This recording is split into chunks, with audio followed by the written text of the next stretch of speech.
नमस्कार दोस्तों, मैं मलय लोक कथाओं की श्रृंखला में आज एक नई कथा लेकर उपस्थित हूं, जिसका शीर्षक है घमंडी सेनापति। ये मंगोल जाति की एक लोक कथा है। आइए सुनते हैं।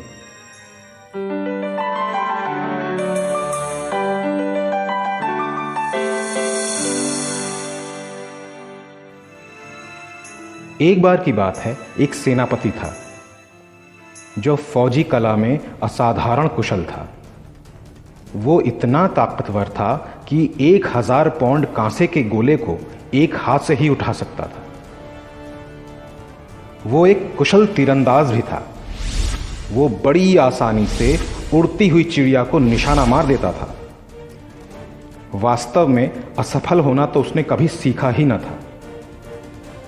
वो अपनी ताकत पर इतराता और कहता, है कोई दूर दूर तक ऐसा जो मेरे मुकाबले पल भर को ठहर सके? उसके दुश्मन उससे इतने डरते थे कि उसके प्रदेश पर हमला करने की किसी की हिम्मत नहीं होती थी।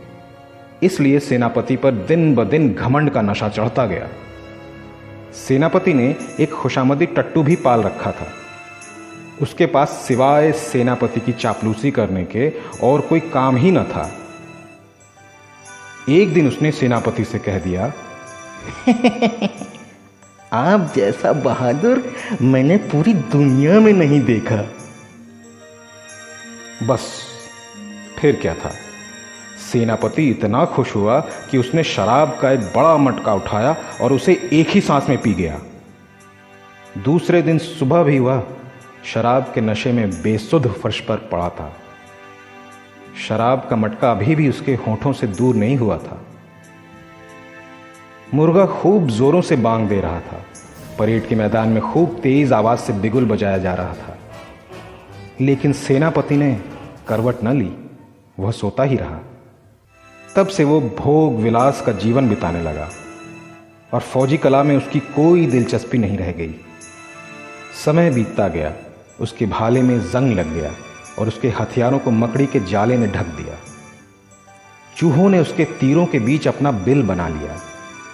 एक दिन बसंत के मौसम में सेनापति और उसका खुशामदी टट्टू तांगे में सैर करने निकले। मौसम सुहावना था। सेनापति को कुछ मीठी मीठी नींद आने लगी। जब वे एक गांव से गुजरे तो उन्होंने एक किसान को वजन उठाते हुए देखा। वजन को देखकर सेनापति ने अंदाजा लगाया कि वो 100 पाउंड के लगभग होगा। उसने यहां अपनी ताकत दिखाने का निश्चय किया। उसने उठाने के लिए 200 पाउंड वजन चुना। सेनापति ने इतराते हुए कहा, इस वजन को मैं सिर्फ 3 उंगलियों से ही उठा सकता हूं। लेकिन अपनी पूरी ताकत लगाकर भी वो उसे अपनी छाती से ऊपर न उठा सका। ये उसके लिए बड़े दुख की बात थी। खुद को साबित करने के लिए उसने उस किसान से तीरंदाजी में मुकाबला करने का प्रस्ताव रखा। उसने कहा, तीरंदाजी में मेरे बराबर कोई नहीं है इस पूरे राज्य में। उसी वक्त जंगली बतखों का एक झुंड उसके सिर के ऊपर से उड़ रहा था। सेनापति ने अपनी कमान खींची और एक के बाद एक 3 तीर चलाए।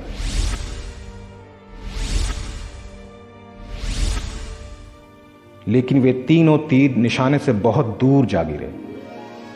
बतखें नीचे उड़ी और तीरों को मुंह में दबाकर अपने घोंसलों में ले गई। सेनापति का चेहरा पूरी तरह उतर चुका था। ये सबक मिलने के बावजूद सेनापति भोग विलास की जिंदगी में मस्त रहा। अपने जन्मदिन के अवसर पर उसने एक शानदार भोज में बहुत से लोगों को निमंत्रित किया ताकि वे सब उसकी तारीफ कर सकें। जब उत्सव खूब जोरों पर था और शराब का दौर चल रहा था तो एक गुप्तचर भवन में आया। उसने खबर दी कि दुश्मन ने हमला कर दिया है और वो अब सिर्फ शहर से 17 मील की दूरी पर रह गया है। सेनापति के कान इन चीजों को सुनने के आदी नहीं थे। उसने कहा, किस दुश्मन की हिम्मत है जो मेरे प्रदेश पर चढ़ाई कर दे? जब और 2-3 गुप्तचरों ने हमले की बात बताई और लड़ाई के शोरगुल ने उसके भवन को चौंका दिया, तब कहीं जाकर उसे गुप्तचर की बात सच माननी पड़ी। वो घबरा उठा। उसके मुंह से कोई बोल ना निकला।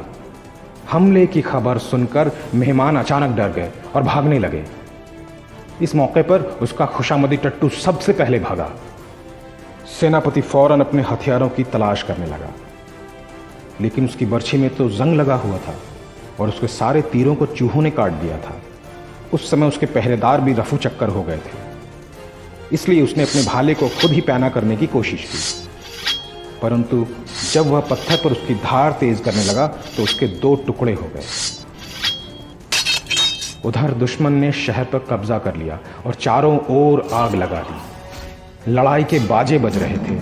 डर के मारे सेनापति मदद के लिए चीख पुकार करने लगा, लेकिन उसे कोई जवाब नहीं मिला।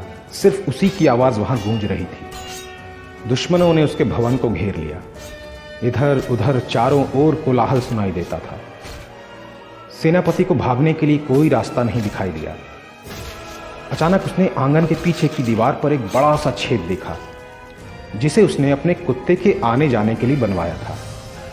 बाहर भागने के लिए वो उसी छेद की ओर दौड़ा, लेकिन दुश्मन के सिपाही दीवार की दूसरी ओर चुपके से इंतजार कर रहे थे। जैसे ही वो उस छेद से निकला, तभी उसे पकड़ लिया गया।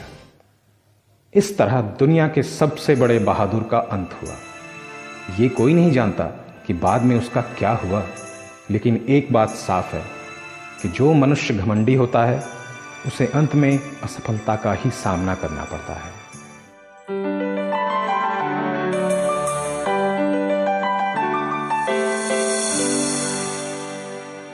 तो दोस्तों, ये लोक कथा आपको कैसी लगी हमें कमेंट बॉक्स में ज़रूर बताइए। इसमें कथावाचक और खुशामदी टट्टू की आवाज़ है मलय की, यानी मेरी। सेनापति की आवाज़ है शैकत की। पार्श्व संगीत परिकल्पना, थंबनेल डिज़ाइन तथा एपिसोड संपादन शैकत। कुछ अनोखी और अनसुनी लोक कथाओं को सुनने के लिए बिंदास स्टोरीज को भी सब्सक्राइब करना नहीं भूलिएगा। कहानियों को लाइक और शेयर करिएगा ताकि ये ज़्यादा से ज़्यादा श्रोताओं तक पहुंच सके एवं वे इनका आनंद उठा सकें। इसे और अधिक बेहतर बनाने के लिए आप हमें अपने सुझाव भेज सकते हैं। एक नई लोक कथा के साथ हम फिर उपस्थित होंगे। तब तक सुनते रहिए बिंदास स्टोरीज।